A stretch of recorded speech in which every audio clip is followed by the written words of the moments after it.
Assalamualaikum warahmatullahi wabarakatuh. Minasan, konnichiwa. Nihon Nobi e yokoso. Selamat datang di Nihon Nobi.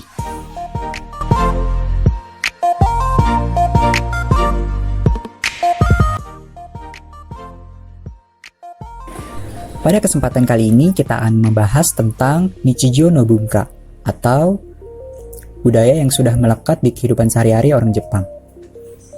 Penasaran? Yuk, terus ikutin. Ojigi. Ojigi adalah salah satu kegiatan atau perilaku dalam budaya orang Jepang untuk melakukan penghormatan bagi orang lain dengan sikap membungkuk. Budaya Ojigi mulai dilakukan orang Jepang antara tahun 500 sampai 800 Masehi.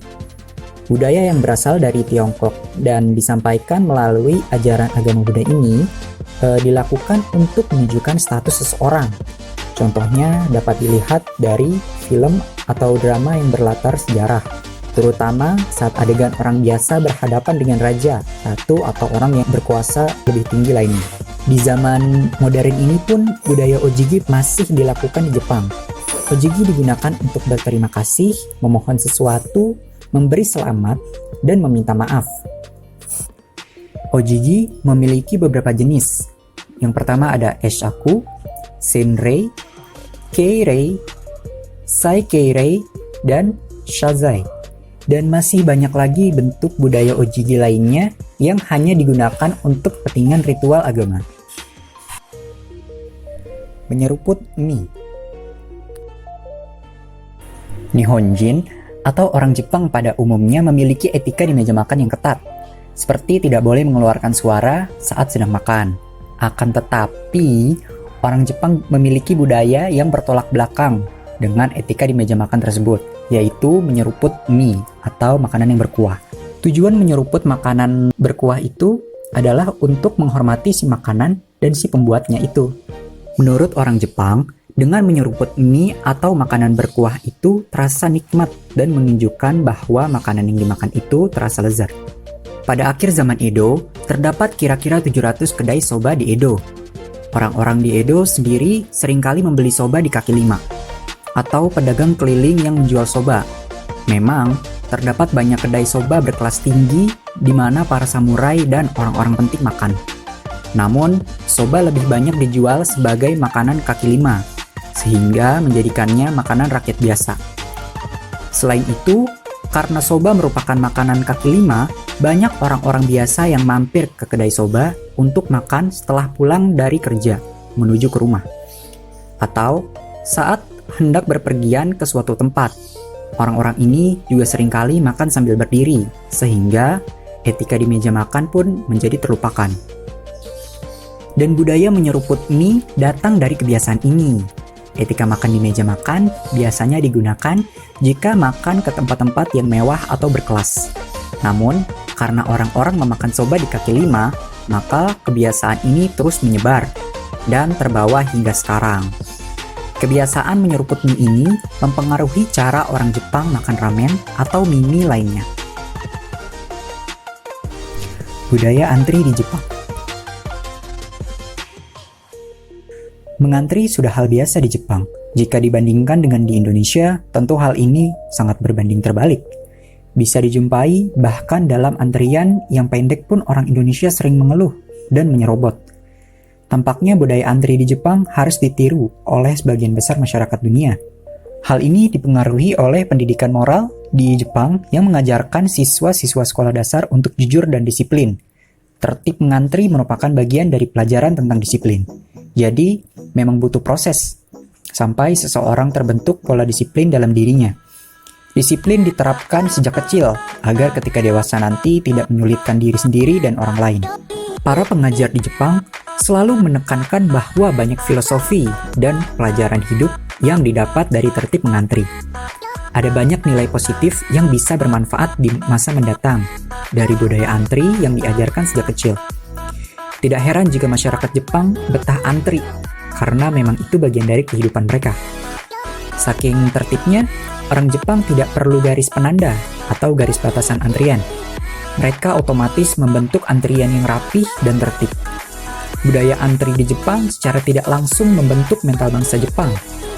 Mental yang kuat menjadikan Jepang bangsa yang besar dan maju. Masyarakat Jepang menyadari betul bahwa moral yang baik harus ditanamkan sejak kecil. Ada tips nih agar bisa betah untuk mengantri. Yang pertama adalah disiplin sejak kecil. Yang kedua, tanamkan bahwa menyerobot itu memalukan. Yang ketiga, latih kesabaran. Yang keempat, kreatif ketika menunggu antrian. Misalkan sambil membaca buku, sambil menonton serial kesukaan di HP, dan lain sebagainya. Yang terakhir adalah usahakan tepat waktu supaya tidak mengantri. Tepat waktu. Jepang pernah diguncang oleh skandal Menteri Olimpiade mereka, Yoshitaka Sakurada, yang memiliki keberanian untuk datang tidak tepat waktu. Ia terlambat 3 menit ke pertemuan parlemen. Publik menjadi marah dan oposisi menggelar protes selama 5 jam sebagai tanggapan atas keterlambatan Sakurada.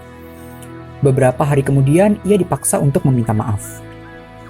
Di Jepang, budaya tepat waktu bukan hanya untuk tokoh masyarakat terkenal, tetapi juga untuk seluruh masyarakat. Pada tahun 2018, sebuah kereta JR West Railway berangkat terlalu cepat 25 detik, memicu banyak kritik publik dan permintaan maaf dari perusahaan kereta tersebut. Insiden ini dibahas secara luas di Jepang dan ditangani sebagai kesalahan besar atas nama JR West Railway. Sejak usia muda, orang Jepang diajari pentingnya tepat waktu. Obsesi orang Jepang untuk tepat waktu sering dilihat oleh turis dengan sedikit rasa geli. Namun, sebenarnya keterlambatan di tempat kerja dapat berdampak nyata terhadap perekonomian, baik negara maupun perusahaan. Tetapi, ketepatan waktu tidak selalu efisien. Pada tahun 1990, sebuah tragedi melanda prefektur Hyogo ketika seorang siswa berusia 15 tahun tertimpa gerbang sekolah hingga tewas. Ketika dia mencoba untuk menyelinap melalui gerbang tersebut, tepat ketika gerbang sekolah mulai ditutup pada pukul 8.30 pagi. Dan karena itu, guru yang menekan tombol tutup gerbang pun dipecat, dan kejadian itu memicu banyak debat publik. Dulu, sangat umum untuk menutup gerbang tepat waktu dan menghukum siswa yang terlambat dengan membuat mereka berlari 1 atau 2 putaran. Kata Yukio Kodata, seorang pria Jepang Kanada yang telah tinggal dan bekerja di Jepang. Catatan terlambat pada transkrip siswa pun juga dapat mempengaruhi peluang mereka untuk masuk universitas. Budaya kebersihan. Jepang sangat menjaga kebersihan lingkungan. Ketika orang Jepang sedang berada di ruang publik dan ternyata tidak menemukan tempat sampah, mereka akan membawa sampah mereka kembali ke rumahnya.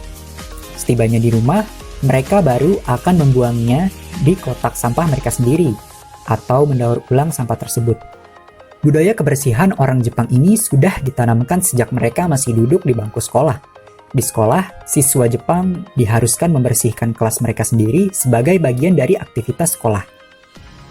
Selain itu, tiap daerah di Jepang punya sistem pemilihan sampah sendiri. Misalnya, sistem kota tertentu dapat memilah sampah menjadi sampah yang bisa dibakar, dimasukkan ke dalam kantong merah, tidak bisa dibakar, kantong biru, serta kertas, plastik, kaleng, karton, styrofoam, botol PET, baterai, pecahan kaca, dan lain-lain di kantong putih. Setelah sampah-sampah tersebut diklarifikasikan, sampah yang dapat didaur ulang kembali akan dimanfaatkan kembali melalui daur ulang. Nah, bagaimana? Menarik bukan? Nah, sebenarnya masih banyak lagi budaya keseharian Jepang yang bisa dapat kita ambil sisi positifnya. Jika ingin menambahkan, bisa tulis di kolom komentar ya. Dan jangan lupa like, comment, and share ke teman-teman kalian. Karena dalam berbagi, ada sebuah kebaikan di dalamnya. Sekian dari saya. See you. Bye. Assalamualaikum warahmatullahi wabarakatuh.